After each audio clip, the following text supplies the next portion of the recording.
Better get your popcorn. The blockbuster Friday Football Focus is about to begin. These Eagles are soaring, fresh off a big win against St. Joe's. Now Arroyo Grande looks to take down neighbor Nipomo. Santa Barbara can sure score, but they need to tighten up the defense. Can the Dons pass the test against Pacifica? And Rio Mesa and their big play receivers venture into the dog pound of Buena. These Bulldogs have plenty of bite. Friday Football Focus is a hit with the pros. Hey, this is Dimitri Young, and you're watching Friday Football Focus. Now, from the bleachers to the end zones, gridirons up and down the coast. From the largest sports team on local television. Live Friday Football Focus. All right, tonight is the first of 5 Friday Football Focuses in the month of October. Shall we say Rocktober? We're going to rock it. It's going to be fun. I'm Mike Clan along with Senator de los Santos. And we have games from Atascadero to the College of the Canyons, and that's, what, about a dozen games or so? Yeah, 13 or 14 games. A lot of gas. Now we'll kick off the show with Friday Football Focus senior reporter Dave Alley, who is live at Nipomo High School. Hi, Dave. Hi, Senator and Mike. Yes, it was rivalry night here in Nipomo as the Titans played host to Arroyo Grande. Area bragging rights and community pride were on the line. Now, last year, Arroyo Grande captured those in a close game, beating the Titans by 7 points. But you know what? A couple months later, Nipomo, well, in the playoffs, they were able to finally step out of the long shadow of its older brother and win a CIF championship.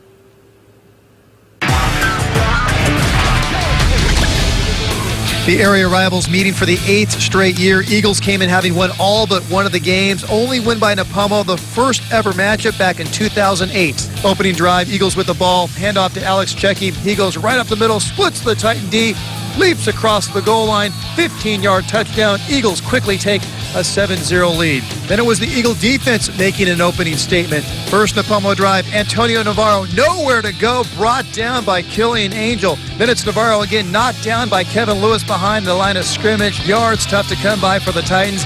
AG would strike again late first quarter as it's May find a rope to Checky, hits him in stride, and he's off to the races. Checky going to sprint all the way into the end zone. 75-yard touchdown as Arroyo Grande doubles up their lead, 14-0 after one quarter, and certainly worth a salute. Second quarter, AG defense continued to dominate as it's Sam Ness with a big hit on Navarro for the loss. AG defense not letting Nipomo anywhere near the end zone. Late first half, Nipomo's Gavin Hall fires it. Ben Wilcom, though, tips it into the air. He and his teammate Landon Carter kind of fight over it until Carter finally gets control, takes it back into Titan territory. Then just a few plays later, it's Checky striking again for touchdown number 3 on the night. AG with a 20-0 lead at the half. Tom Goosen and the Eagles in control of this one.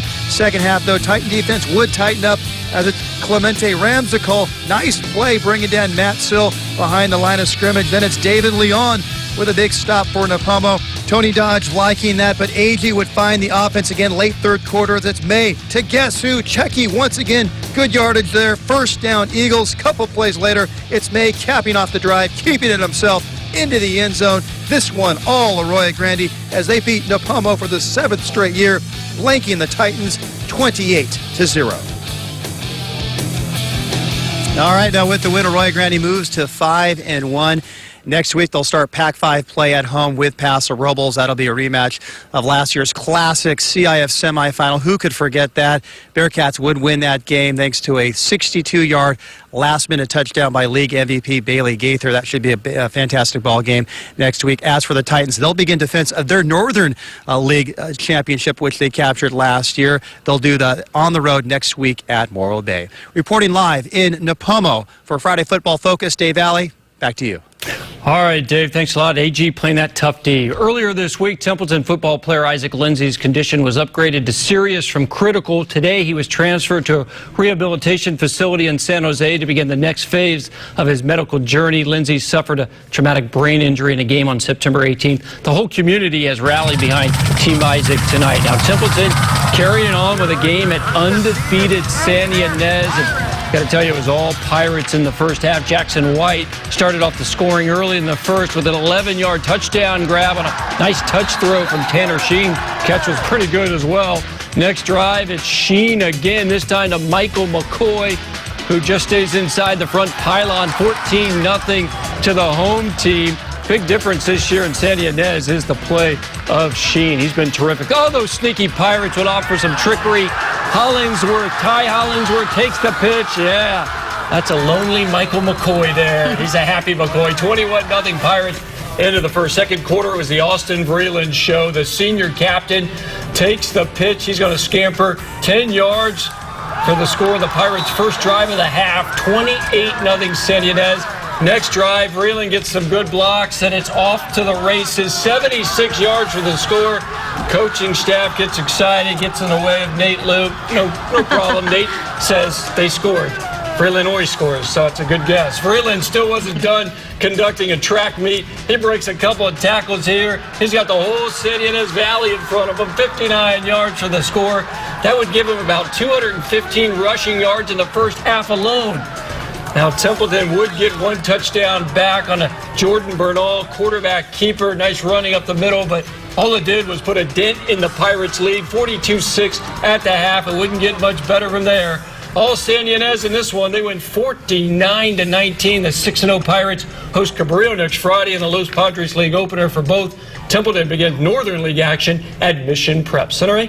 Well, the St. Joseph Knights were looking to bounce back tonight after a lopsided loss last week to Arroyo Grande. The Knights on the road at Santa Maria, and we'll pick it up in the first quarter. The Knights waste no time saying hi to each other, and then waste no time. That would be Blake Jacobs keeping it himself and tears through the Saints D, going 25 yards to the house. The Knights would go up on the board for 7-0. Now, moments later, Knights in the red zone, but on a bad snap, Jacobs does his best to try to salvage the play, but Jonathan Ramos is there for the sack.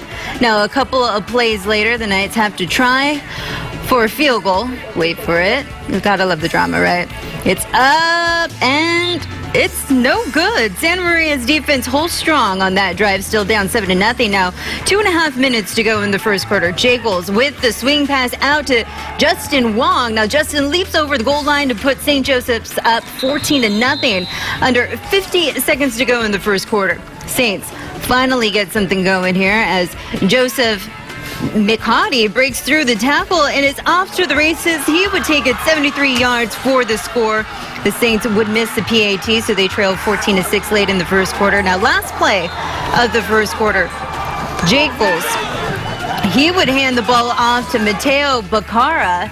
Now, he would blast as soon as he grabs the ball through the Saints defense. Down the sideline he goes. Now, for a moment, it appears that they will stop him, but he spins out and keeps on going into the end zone to put the Knights up 21-6 at the start of the second quarter. St. Joe's goes on to take the win 63-6. The Knights will host Pioneer Valley next week to kick off their Los Padres League season, and Santa Maria will host Wainimi in a non-league game.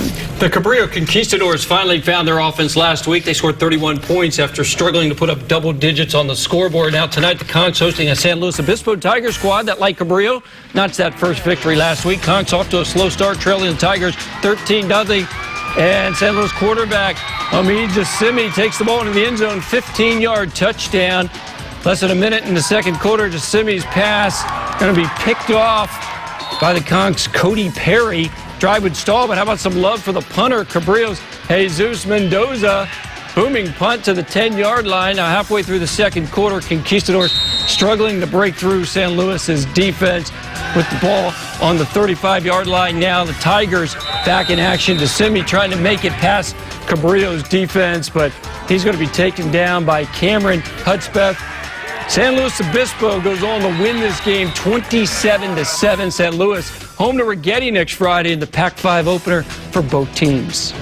Well, both Pioneer Valley and Atascadero got back to the win columns last week, and the home Greyhounds appear to be every bit as tough as last season, which they made it to the CIF semifinals. We'll get this party started in the first. Atascadero's Logan Armstrong with the punt, but Pioneer Valley's Nathaniel Willis fumbles the catch, recovered by Lusario Comet, but before the second quarter, Panthers Julian Bautista with his punt. Tyson Delkerson just about fumbles, but gets a grip, fights off a couple of defenders, and takes it 35 yards to the end zone for the touchdown to put Atascadero up 7-0. Now in the second quarter, Carson Riekenberger hands it off to Mark Martin. Now he would jump out of the crowd, and there is nothing but wide open spaces in front of him. That's 42 yards for another touchdown. And Atascadero now up 14-0. Now later in the second, the give to Martin. Atascadero showing their power tonight. Now he would get taken down at the 1. So very next play, you know who they're going to give it to? Yeah, that would be Martin. This time he would get the job done. Atascadero would go on to win big 31-14. The 4-1 Greyhounds will host James Logan High School next Friday. After giving up 84 points in the past 2 weeks, Santa Barbara High School has shaken up their defense, especially the secondary. They also have a new addition to their special teams. This is Aaliyah Hyatt, number 14. She's an excellent soccer player. In fact, she scored 7 goals last season for the Dons. Now she's the field goal kicker. Welcome to the team. Yeah. All this talk about the Dons. What about 4-1 Pacifica? The Tritons off to a great start. First play from scrimmage for the Dons. I think quarterback Brent Payas told Mr. Kelly to fly pattern where that Klan guy's standing right toward me. We always appreciate the action coming right to us. Payas to Mason Bigelow. Dons move the chains, aided by a couple of Pacifica pass interference penalties. The Dons finish the drive. Payas to Tick Jellison. Touchdown Santa Barbara. They go 80 yards to open up the game. And now the big moment, Aaliyah Hyatt taking the field for the extra point. And Aaliyah Hyatt going to boom it through for the point after. The girl has a strong leg. We already knew that from soccer. Don's feeling good, up 7-0 after 1 quarter. Now, Pacifica's opening drive went into the second quarter. Thomas Duckett scores the short touchdown to even it up at 7. After that nice first drive, Don's offense started to make mistakes, mishandled snap, and it's a big loss. Alex Hernandez, the sack, following a short punt by the Dons. Pacifica immediately sticks the ball in the end zone. Torrey Davis, like he shot out of a cannon, 23 yards. 14-7 Pacifica and their fans having some fun. Santa Barbara starts turning the ball over. Caleb Sarabte, the interception, led to a field goal, 17-7 Tritons. Dons in the red zone, another pass tip. Albert Magallanes, the interceptions. Give the Dons D some credit. They forced a 3-and-out. They got the ball right back. Payas to Bigelow. Dons back in the red zone. No timeouts left. 3rd down and goal. Pacifica's Aubrey Vaughn with a big sack. Time runs out in the half, so Pacifica up 17-7, but check the Dons out in the second half. Aaliyah Hyatt, it's a 36-yard field goal, and it's good. Way. She makes 2 second-half field goals, top-notch. Dons scored 2 second-half TDs. Sean Babcock gets in. Watch out. Will Hahn. No, it's Will Hahn provided us the last 2 highlights. He's all right. He's a race car driver. Race car spelled backwards, still race car. Helmet? Yes. Dons win. No, he wasn't. Final score 27-20. Dons win. Big second half. Santa Barbara opens up the Channel League play against reigning champs Ventura. We'll have Cougar highlights later in the show. Pacifica hosts Channel Islands next Friday as the Pacific View League begins. Woo! We haven't forgotten about Mighty Lompoc with all those highlights. They're going to come up next. We got the Braves highlights versus Rigetti next. And also, we can't forget about Rio Mesa. They had a thriller against Buena. That matchup coming up next.